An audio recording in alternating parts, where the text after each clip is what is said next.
how to remove Instagram account from login list. Hey everyone, welcome back to our channel. In this video I'll guide you on how you can remove your Instagram account from login list, so make sure to watch the video till the end.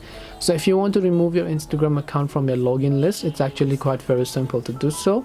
All you have to do is go and launch the Instagram application over here, and once you launch the Instagram app, let's say that even if you are logged out, so tap the three lines option, tap on settings, and then just try to log out over here.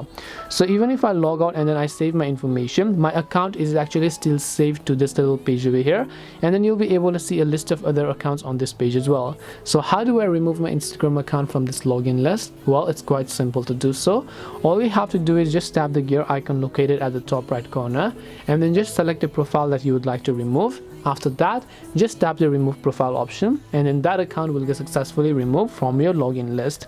And this way you'll be able to remove account from login list on Instagram. Hope this video was very helpful to you guys. If it did help you, make sure to leave a like and subscribe to our channel. If you have any questions, feel free to leave them down. Thank you for watching till the end of this tutorial, and see you soon in our next video.